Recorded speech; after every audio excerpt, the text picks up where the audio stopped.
ఇదంతా నా వల్లే జరిగింది. కళ్ళు మూసినా తెరిచిన చంద్రికనే కనిపిస్తుంది. Download and subscribe to ETV Win.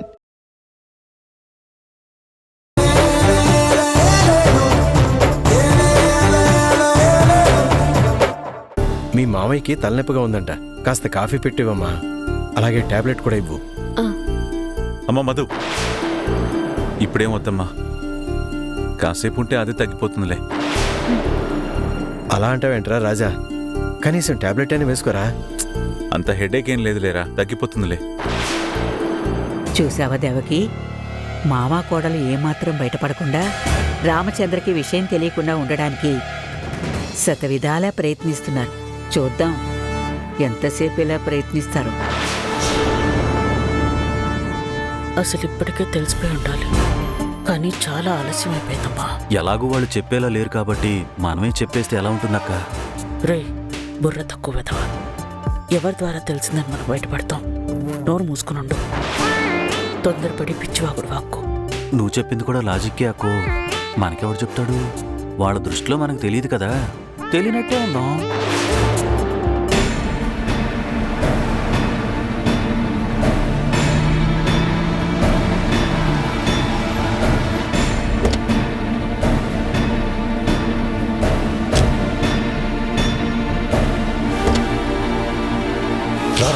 నేను చెప్పేది వినండి అన్నయ్య.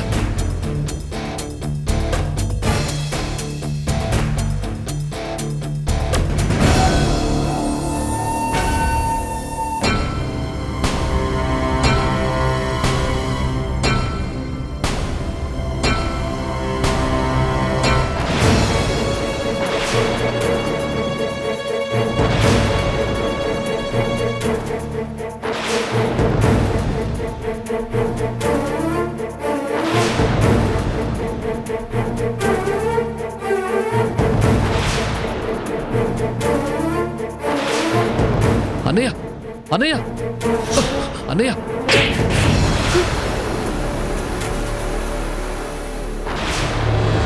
నందు, సుధీర్ని పట్టుకుని అలా కొడతావా? ఏమైంది నీకు? సారీ అమ్మా, వీడు చేసిన పనికి కొట్టడం కాదు. ఏం చేశాడు? అలాంటి పని చేస్తాడని నేను అస్సలు అనుకోలేదు.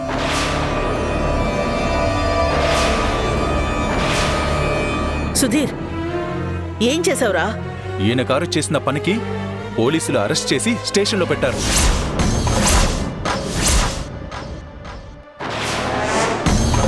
నేను వెళ్ళి వాళ్ళ కాళ్ళ వేళ్లు పట్టుకుని బతిమలాడి తీసుకొస్తున్నాను.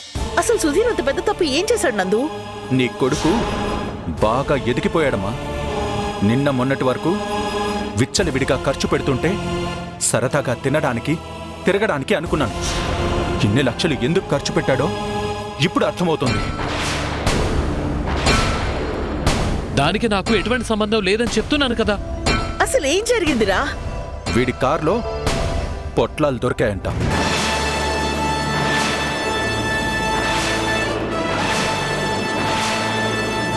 వీడితో పాటు ఆ ప్రణయ్ని కూడా అరెస్ట్ చేశారు.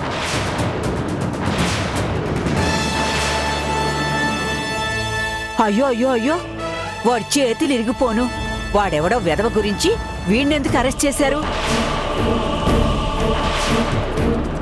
ఎరా, అసలు వాడున్న దగ్గరికి నువ్వెందుకు వెళ్ళావురా?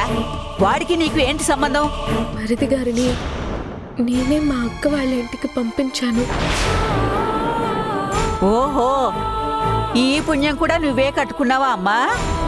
ఏమ్మా, మా ఇంట్లో పిల్లలు సంతోషంగా ఉండడం నీకు ఇష్టం ఉండదా? వీణ్ణి కావాలనే అక్కడికి పంపించి పోలీసులు అరెస్ట్ చేసే వరకు తీసుకెళ్లావా? ఇప్పుడే మీ వాళ్ళ దగ్గరికి వెళ్ళి నీ సంగతి తేలుస్తా. అత్తయ్య,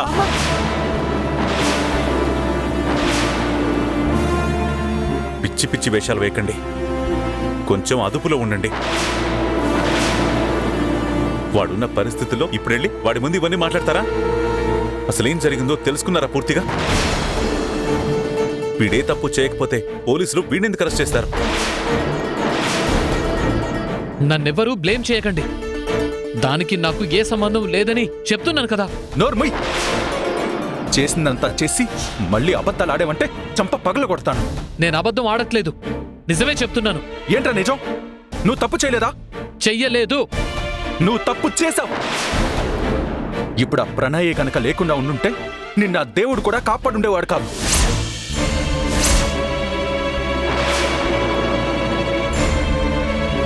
ఏంటి నందు నువ్వనేది? అవునమ్మా, పోలీసులకి పొట్లం దొరికింది వీడి కారులో.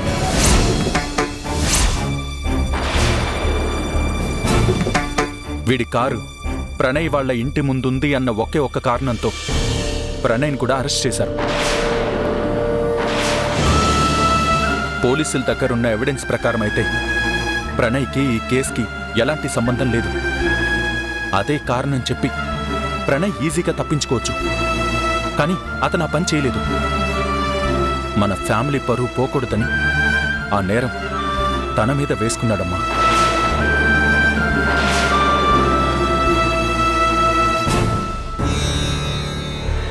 అతను ఆ పని చేయకుండా ఉండుంటే ఈరోజు మన పరువు పోయేది, వీడి జీవితము పోయేది.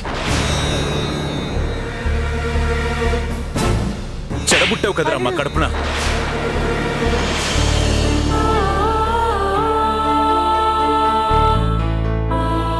ఇలాంటి పెదవం తీసుకురావడానికి ఏ తప్పు చేయని అమాయకుణ్ణి నేరం చేసినట్టు స్టేషన్లో వదిలిపెట్టొచ్చావా? ఇప్పుడు మన కుటుంబ పరువు కాపాడడానికి అతని కుటుంబాన్ని గాలి కుదిలేలా? వీడి జీవితాన్ని బాగుపరచడానికి అక్కడ అతని జీవితం నాశనం అయిపోవాలా? అయినా నీకింత స్వార్థమేంట్రా? తప్పు చేయని వాడిని స్టేషన్లో వదిలేసి తప్పు చేసిన వాడిని బయటికి తీసుకొచ్చావేంటి? అది కాదు నాన్న, ఆ సిచ్యువేషన్లో ఏం చేయాలో నాకేం అర్థం కాలేదు నాన్న. ఏది ఏమైనా నువ్వు చేసింది తప్పురా. సారీ అమ్మా. వీడు తమ్ముడు మీదున్న ప్రేమతో అవతల వాడి గురించి పట్టించుకోకుండా వచ్చేశాడు. ఐఎమ్ ఎక్స్ట్రీమ్లీ సారీ అమ్మా. ప్రణయ్ గురించి నువ్వేం వరి అవ్వకు. ఏదో ఒక రకంగా ప్రణయ్ని నేను బయటికి తీసుకొస్తాను. చూడండి, నేను ప్రణయ్ ప్రాబ్లంని సాల్వ్ చేసి ఇంటికి వచ్చేంత వరకు ఏ ఒక్కరూ కూడా పొరపాటున ఈ విషయాన్ని రామచంద్రకి చెప్పడానికి వీల్లేదు. కాదని ఎవరైనా వాగారంటే నేను మనిషిగా ఉండని చెప్తున్నా.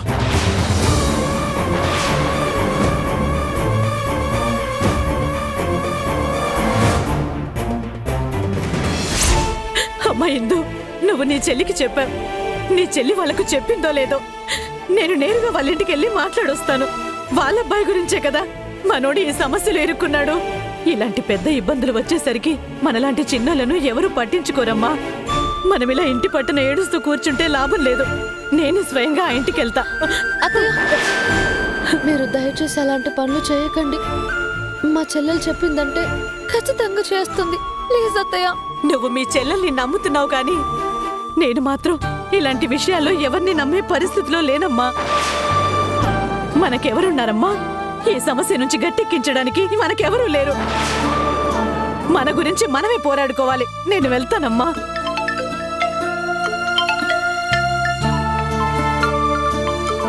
Hello aunty. ఏంటమ్మా, నీకు విషయం చెప్పినా నువ్వు పట్టించుకోలేదు. ఇంతవరకు మావాడు ఇంటికి రాలేదు. నువ్వు మీ వాళ్ళకు చెప్పావో లేదో అని నేనే అక్కడికి వద్దామనుకుంటున్నాను. ఆంటీ, మీరు మీ అబ్బాయి గురించి ఏం భయపడకండి. మావయ్య ఆల్రెడీ పోలీస్ స్టేషన్కి వెళ్లారు. మీ అబ్బాయిని ఖచ్చితంగా తీసుకొస్తారు. నిజంగానే తీసుకొస్తారు కదమ్మా? తప్పకుండా తీసుకొస్తారు ఆంటీ, మీరేం భయపడకండి. ఒక్కసారి మా అక్కకి ఫోన్ ఇవ్వండి. ఇదిగో అమ్మా ఇందు, మనం పేదోళ్ళమని పట్టించుకోకుండా వదిలేయొద్దని చెప్పమ్మా మీ చెల్లెలికి. మధు అక్క, దయచేసి ఆంటీ వాళ్ళకి నువ్వు కాస్త ధైర్యం చెప్పు. నువ్వు కూడా ధైర్యంగా ఉండు. ఏం కాదు. ఆయన సుధీర్ని ఇంటికి తీసుకొచ్చారక్క.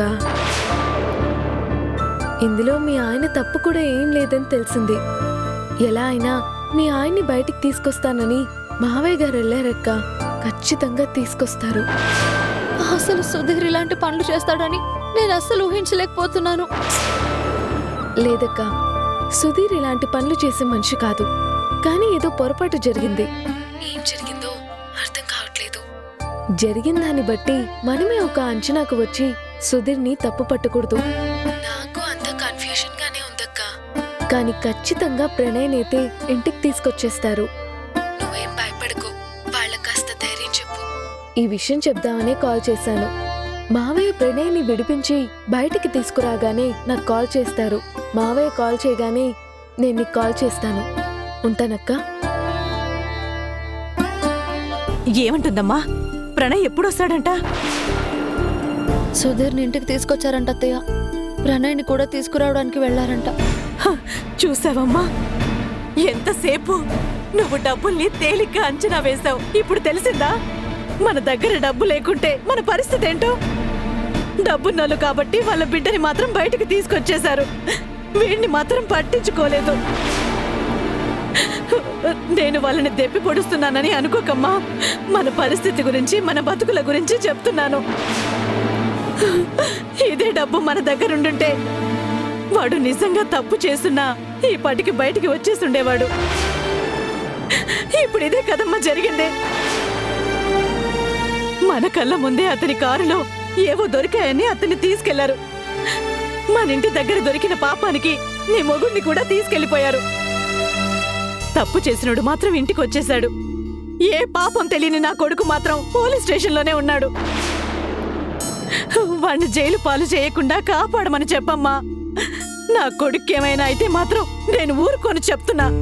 అలాంటిదేమీ జరగదు అత్తయ్య. ఈ విషయంలో ఆయన తప్పేమీ లేదని తెలిసిందంట అత్తయ్య. ఖచ్చితంగా ఆయన వస్తారు. నాకు తెలుసు నా బిడ్డ ఏ తప్పు చేయడని. మన కళ్ళతోనే చూసాం కదా, అతని కారులోనే ఏమో దొరికాయి. అసలు వాటికి మనకి ఏమైనా సంబంధం ఉందా చెప్పు? వాడు ఆ పేకాట ఆడతాడు తప్ప అంతకంటే ఏమైనా చేసిన పాపన పోయాడా? వీడిలాంటి పనులు చేసేవాడైతే వాడు వేరేలా ఉండేవాడు. వాడికి అలాంటి అలవాట్లు ఏం లేవమ్మా. వాడిని అనవసరంగా పోలీసుల దగ్గర ఇరికించేశారు. వాళ్ళ వల్లే నా కొడుకు ఇరుక్కున్నాడు కాబట్టి వాళ్ళే బయటికి తీసుకురావాలి. సార్ పోలీస్ స్టేషన్ కి వెళ్లారంట అత్తయ్య. ఆయన్ని విడిపించుకొని వస్తారంట. తీసుకురావాలి. మనమేం తప్పు చేశాం? వాళ్ళ బిడ్డ వల్ల నా బిడ్డ జైల్లో ఉంటే నేను ఊరుకుంటానా? తప్పు చేసిన వాళ్ళ బిడ్డని బయటికి తీసుకొచ్చినప్పుడు తప్పు చేయని నా బిడ్డని కూడా వాళ్ళే బయటికి తీసుకురావాలి. తీసుకురాకపోతే అప్పుడు చెప్తాను.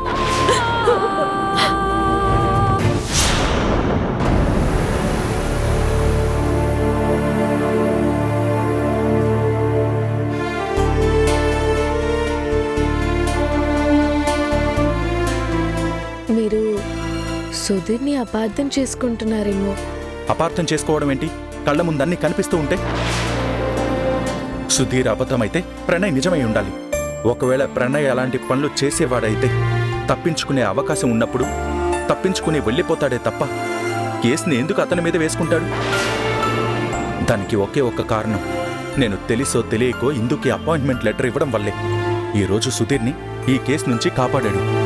ఇందుకి జాబ్ ఇచ్చన్న కృతజ్ఞతతోనే మన పరువు పోకూడదని కేసు తన మీద వేసుకున్నాడు. లేకపోతే ఈరోజు ఈ కుటుంబం పరువు పోయేది, వాడి ఫ్యూచర్ కూడా స్పాయిల్ అయిపోయేది. అదే జరిగితే నాన్నగారి గౌరవం మంట కలిసిపోయేది. అమ్మ మనసు ఎంతో క్షోభకి గురై ఉండేది. వాడిలా అయిపోయాడేంటి, ఈ స్థితికి దిగజారాడేంటి అని కృంగిపోయి ఉండేది. అది తలుచుకుంటుంటేనే నాకు మనశ్శాంతి ఉండట్లేదు. కనీసం వాడు అమ్మ గురించి నాన్న గురించి ఆలోచించైనా అడిగేసుండాలి కదా. వాడు గొప్పగా బతక్కపోయినా ఇలాంటి ఒక పరిస్థితి తీసుకురాకుండా ఉండాలి కదా. ఇలాంటి ఒక స్థితికి దిగజారిపోయాడనే నా బాధ. సుధీర్ ఇలా చేశాడు అంటే నేనిప్పటికీ నమ్మలేకపోతున్నాను. మనం గుడ్డిగా నమ్మాం అంతే.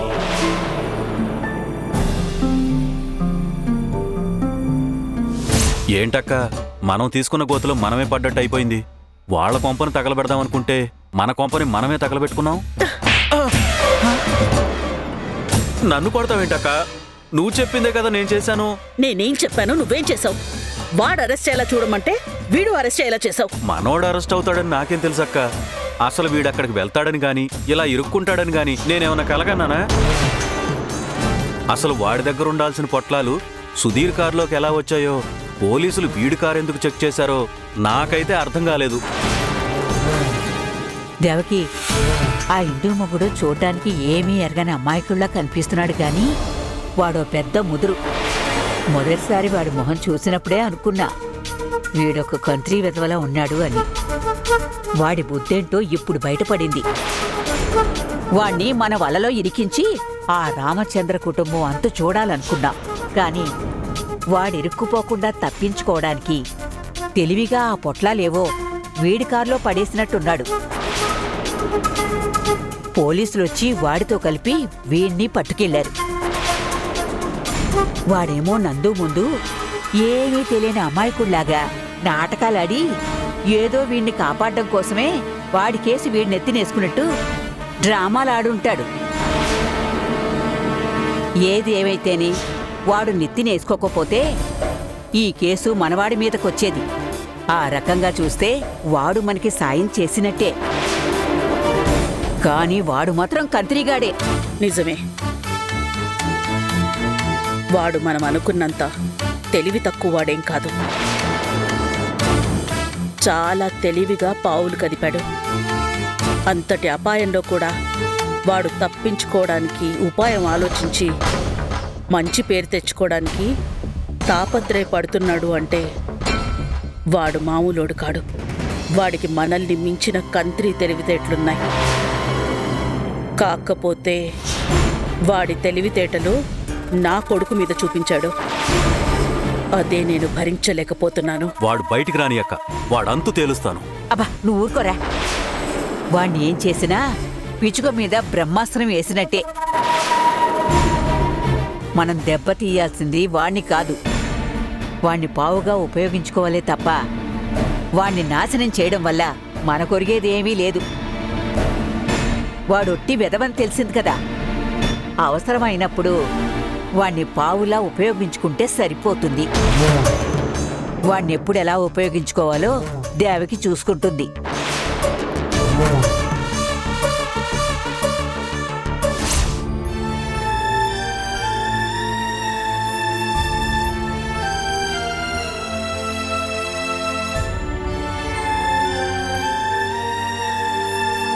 సుధీర్, మీరు తప్పు చేసుండరని నా మనసు కనిపిస్తుంది.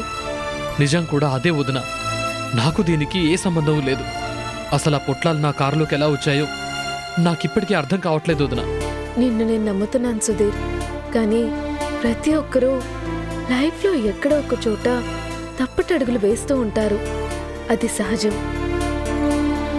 ఒక్కోసారి తప్పు చేసి ప్రమాదాల్లో ఇరుక్కుపోయి ఇబ్బంది పడే క్షణం వచ్చినప్పుడు దాంట్లో నుండి బయటపడే ప్రయత్నంలో అబద్ధాలు చెప్తూ ఉంటారు. అలా నువ్వు అబద్ధం ఏం చెప్పట్లేదు కదా? ఏంటొదినా, నన్ను నమ్ముతున్నానని అంటూనే మరొక వైపు నేను తప్పు చేసుంటానని అనుమానిస్తున్నారా? చచ్చా, అలా ఏం కాదు సుధీర్. జరుగుతున్నది చూస్తుంటే ఏది నిజమో ఏది అబద్ధమో అసలు ఏం జరుగుతుందో ఏమీ అర్థం కావడం లేదు.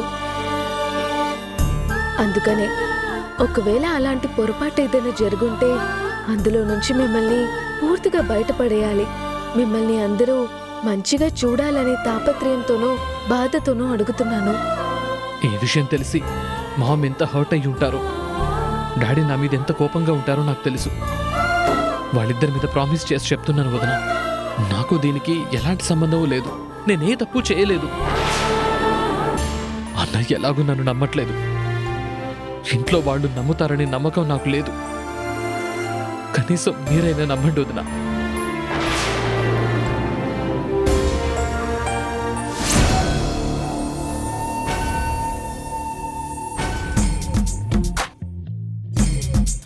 బిర్యానీ తెచ్చుకొని నా ముందే తింటూ నా ఆకలిని రెచ్చగొడుతున్నాడు.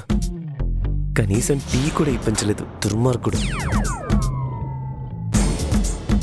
అయినా ఈ సింగిల్ టీ గురించి బిర్యానీ గురించి చీప్గా బాధపడతావేంట్రా? నువ్వు వేసిన ప్లాన్ ఏదో గట్టిగానే వేసావు కదా. మంచోడనే మాస్క్ తోటి ఎంతమందినైనా ముంచేయచ్చు. ఎంత పెద్ద ప్రమాదంలో ఉండి కూడా ఇంత బ్రహ్మాండమైన ఐడియా ఆలోచించి నిన్ను శత్రువుగా చూసి ఆ నందుగానే నమ్మించేశావు. వాడు నిన్ను ఇలా వదిలేయడు కదా. ఖచ్చితంగా వచ్చి నిన్ను బయటికి తీసుకెళ్తాడా. ఆ తర్వాత వాడి కోటాలోనే బాగా వేయడం, నెమ్మదిగా నెమ్మదిగా ఎదిగి సింహాసనం మీద కూర్చోడం, ఇలా అన్నీ 1 by 1 చేసుకుంటూ వెళ్ళిపోవాలి. నా గెస్ ప్రకారం ఈ పాటికే నా కోసం నందు రావాలి. ఇంకా రాలేదేంటి? Sir, KR companies chairman Rajarao గారు సార్. రండి సార్, కూర్చోండి. కరెక్ట్గా లంచ్ టైంకి వచ్చారు సార్. వేడివేడిగా బిర్యానీ చెప్పమంటారా? హోటల్ పక్కనే ఉంది సార్. హోటల్ చిన్నదే కానీ టేస్ట్ మాత్రం బ్రహ్మాండంగా ఉంటుంది సార్. లెగ్ పీస్ అయితే అదిరిపోతుంది సార్. చెప్పమంటారా? No thanks. నేను ప్రణయ్ గురించి వచ్చాను. వాడి గురించి వచ్చారా? ఆ విధవే గారు సార్ అనవసరంగా మీ అబ్బాయిని ఈ కేసులో ఇరికించాలని చూశాడు. మా స్టైల్లో విచారిస్తే పోషకులు మరీ నిజం ఒప్పుకున్నాడు. సార్ అదంతా అబద్ధం సార్. అసలు వాళ్ళు అడగకముందే నేనే ఒప్పుకున్నాను. ఏయ్, ఏంటో నోరు లేస్తుంది. లేకపోతే ఏంటి సార్, నేను వాలంటరీగా ఒప్పేసుకున్న కేసుని కూడా మీరే క్రెడిట్ తీసుకోవాలనుకుంటున్నారు? సార్ బాగా ఆకలేస్తుంది సార్. వీళ్ళు కనీసం టీ కూడా ఇవ్వలేదు. నేను ఒకసారి అతనితో మాట్లాడాలి. మాట్లాడండి సార్.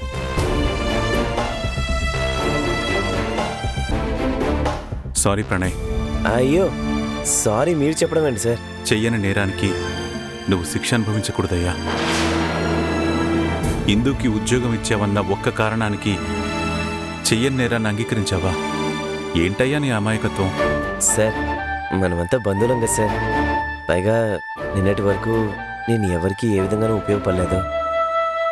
నేను ఈ నేరం ఒప్పుకోవడానికి కేవలం ఇందుకి ఉద్యోగం ఇవ్వడం మాత్రమే కాదు, నేను ఇందు పారిపోయి పెళ్లి చేసుకోవడం మూలన తను తన ఫ్యామిలీకి దూరం అయిపోయింది.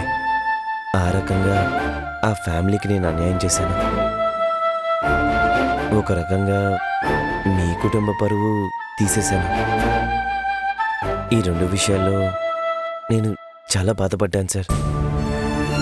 అప్పుడు మీ కుటుంబ పరువు పోవడానికి పరోక్షంగా కారణమైన నేను ఇప్పుడు మీ పరువు కాపాడడానికి వచ్చిన అవకాశాన్ని వినియోగించుకుంటే నాలో ఉన్న ఆ గిల్ట్ పోతుంది సార్. అయ్యా రాజారావు గారు, నా బిడ్డని కాపాడండి అయ్యా. మీ బిడ్డని మాత్రం కాపాడుకుని నా బిడ్డని మాత్రం నట్టేట ముంచేసి వచ్చేసారు కదయ్యా. మీ అల్లుని పోలీసులు పట్టుకెళ్లారు. మీరైనా కాపాడండి అన్నయ్యా. ఎవరి కన్నయ్య, ఎవరి కల్లుడు? అంతా నీ పెద్ద కూతురు ఓ మహానుభావుని చేసుకుని వచ్చింది కదా, వాడి వల్ల వచ్చింది ఇదంతా. అమ్మమ్మ మీరు నన్ను తిట్టండి కొట్టండి, నేను మాత్రం ఊరుకోను.